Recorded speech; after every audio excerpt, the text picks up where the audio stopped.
नमस्कार, मुहामुही में आपका स्वागत है।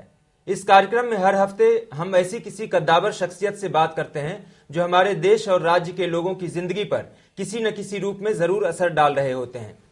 आज हमारे साथ बिहार के 3 बार मुख्यमंत्री रह चुके कद्दावर नेता डॉक्टर जगन्नाथ मिश्र मुहामुही बातचीत करने के लिए मौजूद हैं।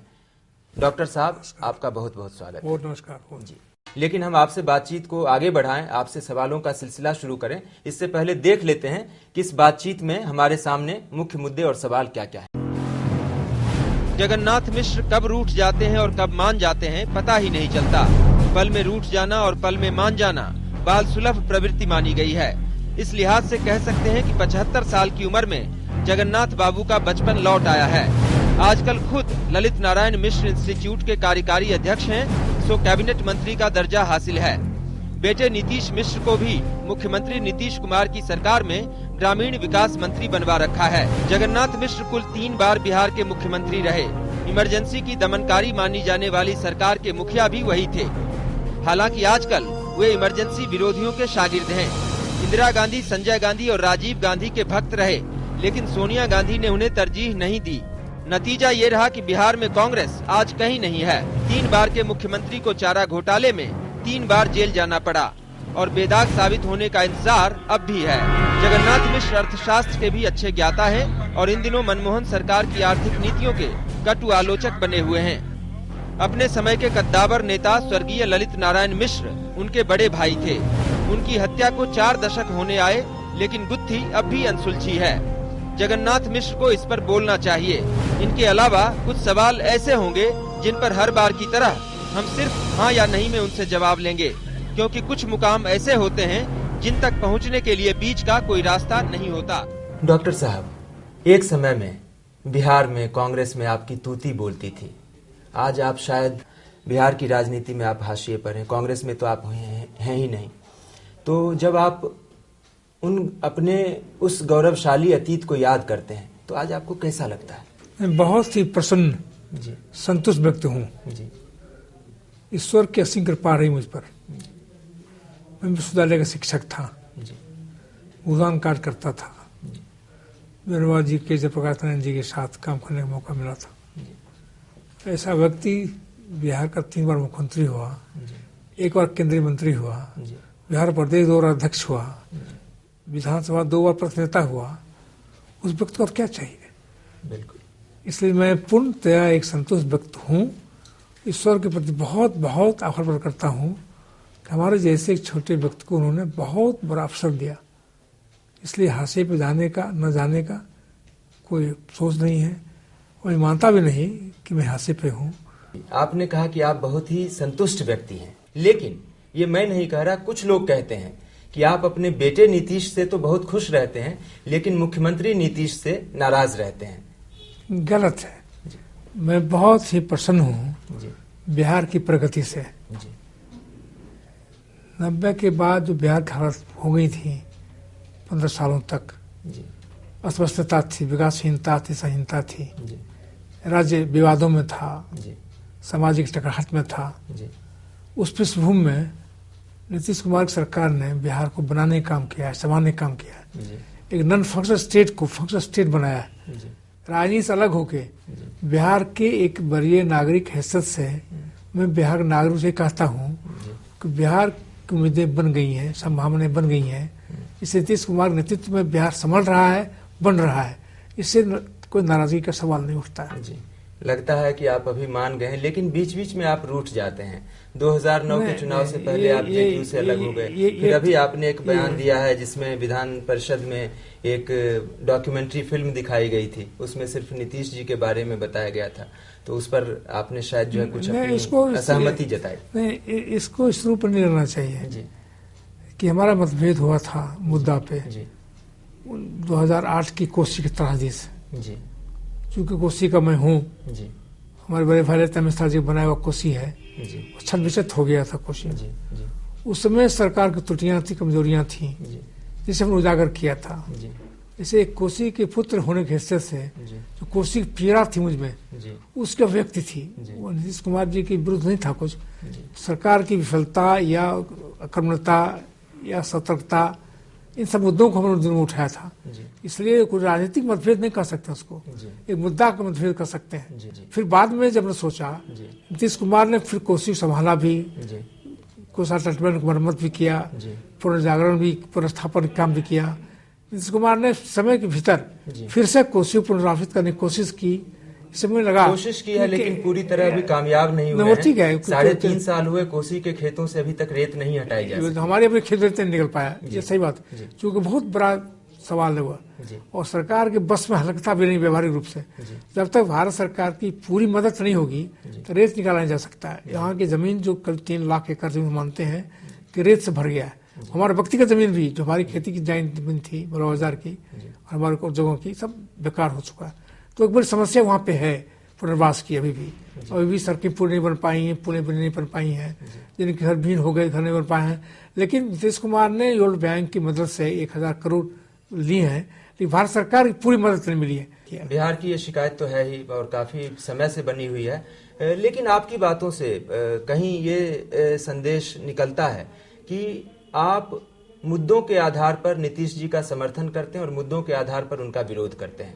तो आपका समर्थन मुद्दों पर आधारित है नीतीश जी के लिए? नहीं, इसमें पूर्ण समर्थन है। इस वक्त जब ने 2010 में फिर से नीतीश कुमार जी का समर्थन देने का तय किया, चूंकि संभावना बन गई थी कि नीतीश कुमार कमजोर होंगे तो फिर से लालू प्रसाद जी की ताकतें उभर सकती हैं, तो बिहार पर घातक हो सकता था।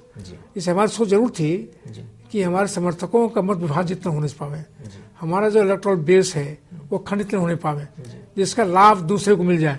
इसलिए हमने राज्य के हित में नीतीश कुमार की अच्छाइयाँ, उनकी सफलताओं को आंकते हुए महसूस किया नीतीश कुमार के हाथ में बिहार का आना ही उचित है। इसी बिहार के बड़े नागरिक हैसियत से हमने 2010 के चुनाव में पूर्णतः नीतीश कुमार को समर्थन दिया था। थोड़ा सा आप ट्रैक बदलते हैं। जगन्नाथ मिश्र भले आज जेडीयू में हैं, लेकिन माने वो अभी भी कांग्रेसी ही जाते हैं। आप इंदिरा गांधी, संजय गांधी, राजीव गांधी के बहुत करीब रहे, सोनिया गांधी के करीब क्यों नहीं हो पाए? ये तो परिस्थिति की बात होती है जी।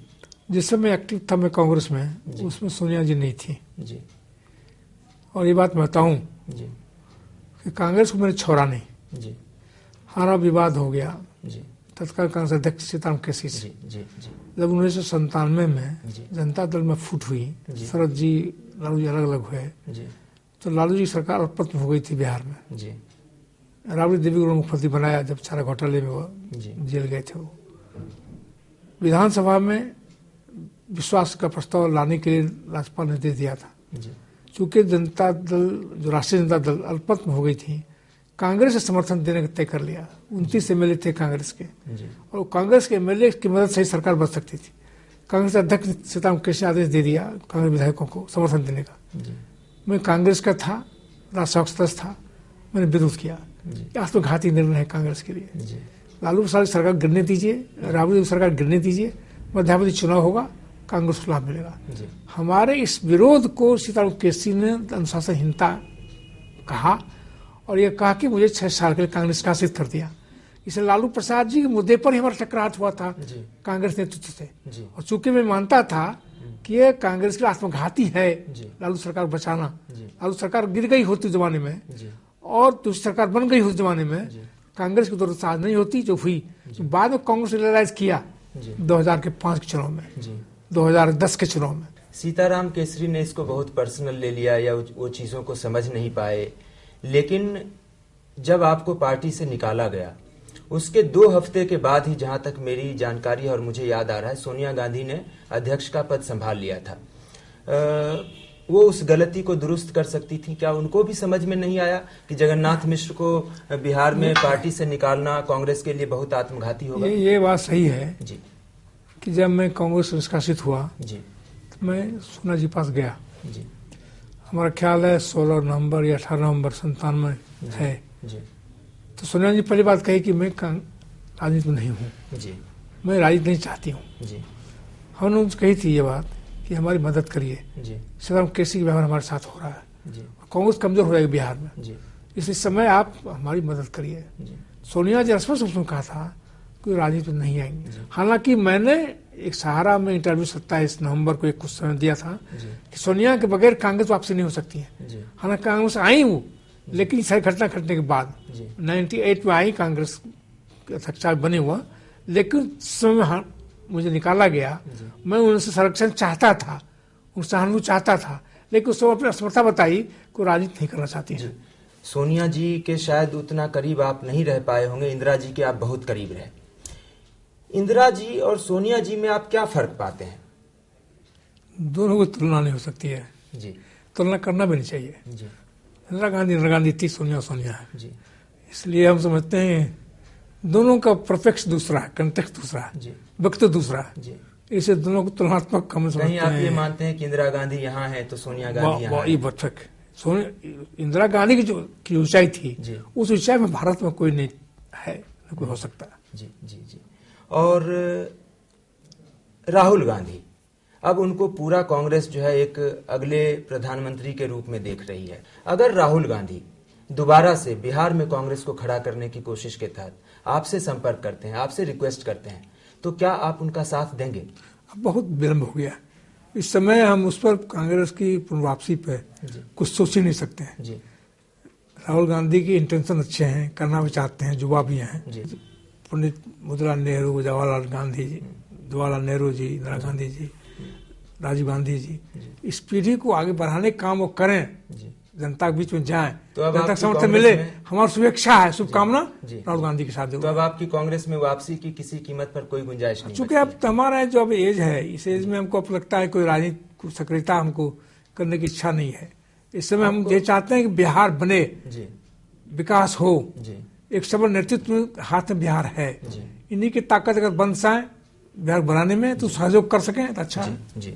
आपको लगता है कि राहुल गांधी में वो बात है कि वो नेहरू, इंदिरा या राजीव जी की भी बात कर लेते हैं, नेहरू, इंदिरा या राजीव की तरह कुशल प्रधानमंत्री बन सकते हैं? ये नहीं कर सकते हैं, अभी कौन क्या कर सकता है, कैसे कर सकता है, लेकिन कोशिश उनकी है।